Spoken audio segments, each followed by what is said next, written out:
So we often hear this idea, right, that women are just naturally more emotionally open in relationships. Yeah, that's the stereotype, isn't it? We picture this, like easy sharing, always talking about feelings. Hmm.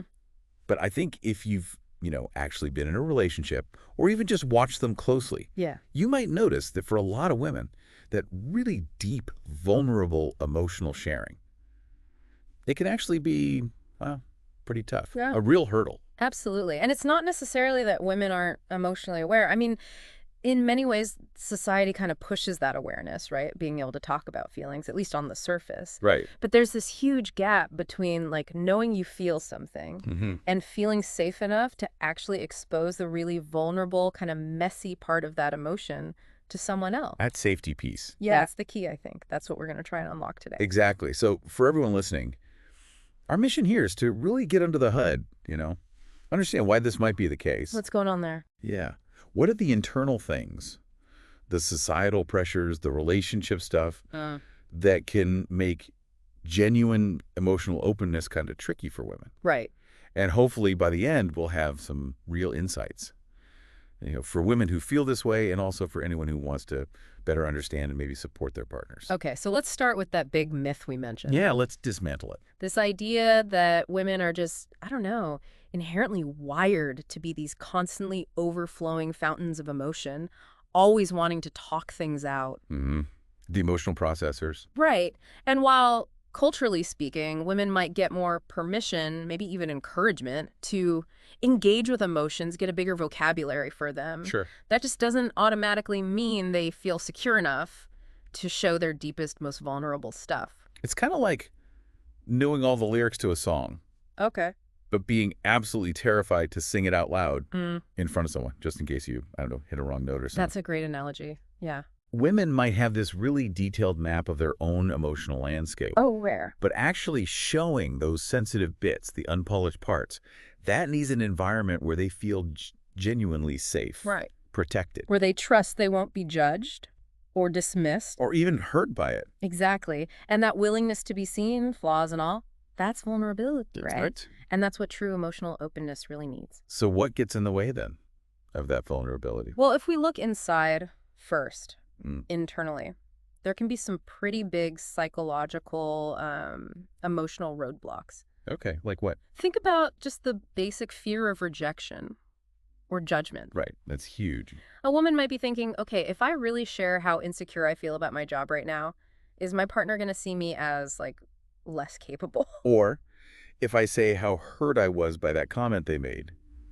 will they just think I'm being too sensitive, overreacting? Exactly. There's this constant like underlying anxiety about how their real feelings will land. And whether it'll mess things up, Hmm. like damage the relationship or how their partner sees them. It's like this internal risk calculation that's always running in the background. Yeah, that worry about being too much, Totally. Too emotional, too needy. too complicated. Mm-hmm. And sadly, like you hinted at, these aren't just abstract fears floating around for many women. No, they often come from somewhere real, Yeah. They can be really deeply rooted in past experiences. like maybe from childhood, where showing sadness got you a stop crying. Or anger meant you were being dramatic, a drama queen. Or even from previous relationships, right? Hmm. Where opening up about something vulnerable Yeah. got thrown back in your face later, Yeah.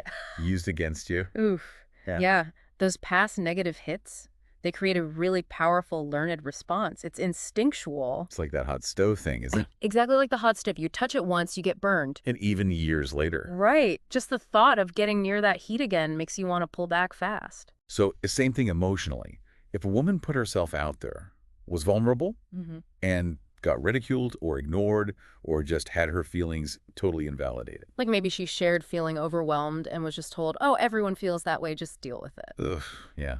Dismissed. The natural human thing to do is to protect yourself from that kind of pain again. So you guard those more fragile feelings in the next relationship. Keep them locked down. Yeah, and there's actually research in like relational psychology that shows how those kinds of dismissive responses directly shut down future openness. Because it basically tells the person their internal reality isn't valid. Wow. Okay. And then there's this other layer too, right? The fear of like burdening their partner. Ah, yes. That's a big one. And I feel like this one gets really tangled up with those societal messages we need to talk about. Definitely. But there's this sort of ingrained idea that women should be the caregivers, the strong ones, the ones holding it all together. The emotional pillars. Yeah. So admitting you feel vulnerable or that you need emotional support, Mm-hmm.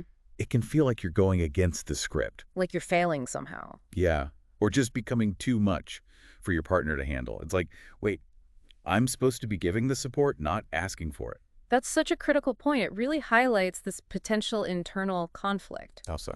where a woman might feel, maybe consciously, maybe not, that her main job in the relationship is to be the emotional support system Right. for everyone else. Right. So stepping out of that role to show her own vulnerabilities, it can feel incredibly weird, uncomfortable, maybe even selfish. Yeah, I can see that. Especially if she's used to being the one always checking in, how are you feeling? Exactly. Constantly monitoring her partner's emotional state. So then to turn that focus inward and say, hey, I have needs too, it can feel awkward, maybe even cause anxiety. Which I guess leads us perfectly into looking at the bigger picture. The societal stuff. Yeah, those influences that are always shaping how we see ourselves and how we're, supposed to act. It's not just about our personal past hurts, is it?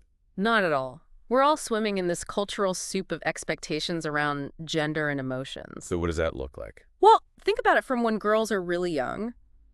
They often get these messages, sometimes subtle, sometimes really direct, to prioritize being agreeable, keep things smooth, maintain harmony. Don't rock the boat. Exactly. Think about phrases like, be a good girl, don't make such a fuss, just keep the peace. Yeah, those are classics. And these messages can basically teach women to consistently put other people's comfort and feelings first. Sometimes, like at the expense of their own genuine needs and feelings. Precisely. It's like learning to constantly filter your own internal world to make sure it doesn't disrupt things on the outside. It sounds like learning to constantly edit yourself. That's a good way to put it. Smoothing over any potentially rough emotional edges so you're more palatable, acceptable. Mm-hmm. And then when you're in a close relationship and you actually need to express something that might feel negative or critical or even just a bit messy, It feels like you're breaking the rules. it can feel almost like a rebellion against these rules you learned so deeply. Like, wait, am I allowed to feel this? Am I even allowed to say this? And then there's that whole cool girl thing. Oh, the cool girl. Yes. So pervasive. Especially media, pop culture. Totally. This idealized image, right? The woman who's just effortlessly chill. Doesn't have needs. Always laid back. Agreeable. Never gets ruffled by anything. Ever. Right. And that creates this often unspoken pressure for women to seem low maintenance, undemanding, unfazed. And vulnerability just doesn't fit that picture at all, does it? Not even close. Vulnerability often comes with needing reassurance, needing support. Sometimes just needing someone to acknowledge your pain. Exactly. And none of that fits the carefully constructed, supposedly desirable cool girl image. Oh, that's so true, I think. Yeah. I've definitely felt that pressure, maybe subconsciously sometimes. Most women probably have at some point. To kind of downplay my emotions or my needs so I don't seem dramatic or, high maintenance. Right. It's almost like showing genuine, unfiltered emotion gets coded as uncool, unattractive. Which is such a damaging message when you think about it. It really is. It forces women to hide these fundamental parts of themselves that are actually, essential for building real intimacy and connection. Okay, so these bigger societal scripts, they inevitably filter down, right, into the relationship itself. Absolutely. They play out right there in the intimate space between partners. And the specific dynamic between the partners can either, help things grow. Cultivate that safe, supportive space where openness can flourish. Or it can actively shut it down, put up barriers. Exactly. And one of the biggest barriers probably is a partner's own emotional availability or lack thereof. Okay, explain that. So imagine a woman takes that leap, right? That courageous step to share something really vulnerable. Like maybe admitting she feels insecure about her body. Yeah. Or expressing fear about where the relationship is going. Yeah, something like that. And she's met with defensiveness. Her partner gets angry or just shuts down completely. Or silence, like talking to a brick wall. Or even worse, maybe mockery.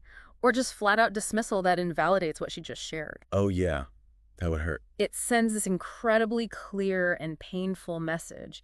your feelings are not safe here with me. Ouch. That kind of negative reaction, it can be so damaging and have really long-lasting effects. How so? It basically teaches her that her vulnerability won't be met with empathy or understanding or even just basic acceptance. But with negativity or indifference. Or even punishment, in a way. So over time, what happens? She probably withdraws emotionally. Completely. As a form of self-preservation, why would she risk feeling that pain of dismissal or invalidation again? It just becomes safer, strategy-wise, to keep those emotional walls up, nice and strong. And then there's other dynamic that can creep into relationships. It's kind of insidious. What's that? One-sided emotional labor. Ah, yes. Heard about this? This is where the woman in the partnership is just consistently expected to manage not only her own emotional world, But also a big chunk of her partners, too. Exactly. She becomes the one who's always initiating the talks about feelings.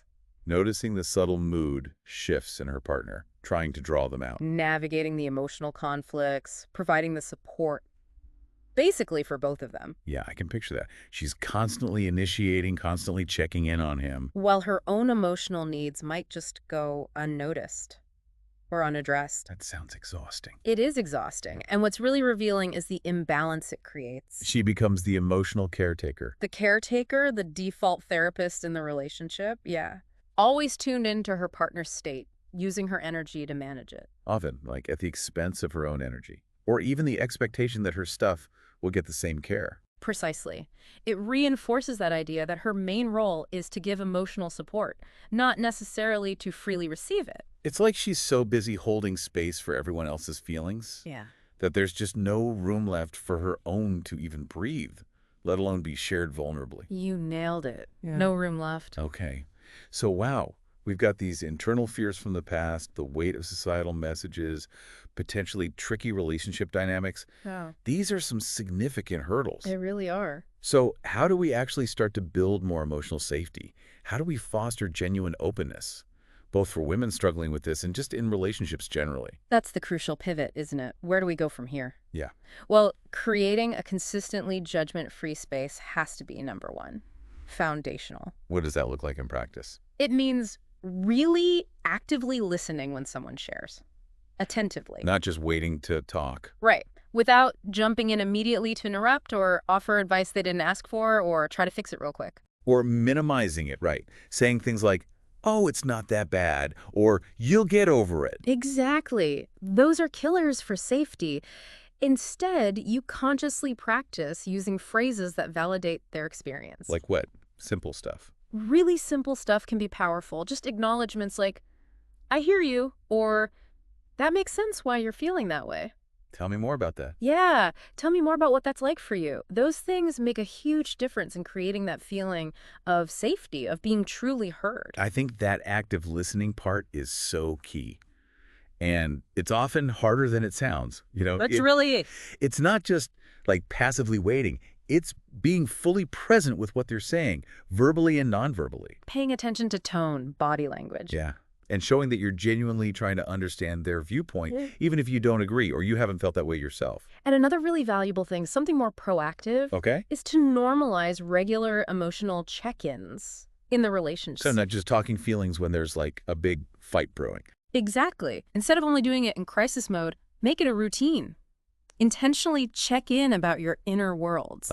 Hey, how are you really doing this week? Yeah, or what's been on your mind lately? Simple questions. That creates a predictable space for sharing. It makes it feel less like this big, scary, dramatic, emotional reveal. And more just part of how you communicate. Yeah. Like an ongoing thing. Totally. Like a regular mental and emotional temperature check for both partners. I love that idea. And something else that feels really important here is the difference between invitation and pressure. Oh, huge difference, yes. Nobody feels safe opening up when they feel like they're being forced. Right. Or interrogated. Absolutely not. That just makes people clam up more. So instead of demanding vulnerability or getting frustrated if someone isn't sharing immediately. Try gently, patiently inviting it. How would that sound? Maybe something, hey, I'd love to understand how you're feeling about this, whenever you're ready to share. Ah, okay. That feels different. It communicates, I'm here, I want to listen, I want to connect, but also... No pressure, Your timing. Exactly. Yeah. No sense of obligation or guilt or making them uncomfortable. That little shift in language, it can be so powerful for building trust. Let someone open up at their own speed. It respects their pace. It respects their pace, their boundaries, their internal timeline for processing and sharing. It gives them back a sense of control, which is often what someone who's hesitant needs, knowing they won't be pushed. That makes a lot of sense. And finally, sometimes we have to acknowledge that the barriers are really deep, really entrenched. Yeah. And they might need more than just good communication skills. They might require deeper exploration. Like therapy. Yeah, encouraging therapy, or maybe doing some focused self-reflection, either individually or maybe as a couple. To get tools, For stress insights into those underlying patterns. There should be absolutely no shame in seeking professional help to navigate these complex emotional landscapes. Sometimes you need that outside perspective. Definitely. Especially if there are, like you said, those ingrained patterns from childhood or past traumas. Therapy can provide that safe, structured place. Confidential, too. For healing, for growth. Which can then really impact your ability to be open in your current relationship. Profoundly. So, okay, as we kind of wrap up this deep dive, Yeah.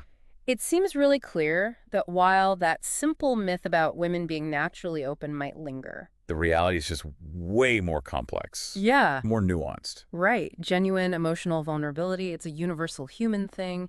It can be tough for anyone. But for women, it often gets layered with extra complexities. Yeah. Complicated by personal history, those societal expectations we talked about, and the specific dynamics within their relationships. And if you're listening to this and you really identified with that struggle, that internal battle to be more emotionally open, please really hear this. You're absolutely not alone. So many people feel this. Yeah, it doesn't mean you're broken or flawed or incapable of deep connection. Not at all. It just means you might have some layers there to gently unpack. Some past hurts maybe need acknowledging. And that's a completely valid, understandable journey to be on. And for those listening whose partners find it hard to open up, remember that cultivating empathy, practicing patience consistently, those are so crucial. Creating that reliably supportive, non-judgmental space. That can be the most powerful catalyst, helping them feel safe enough over time to gradually share those more vulnerable, intimate parts of themselves. Yeah.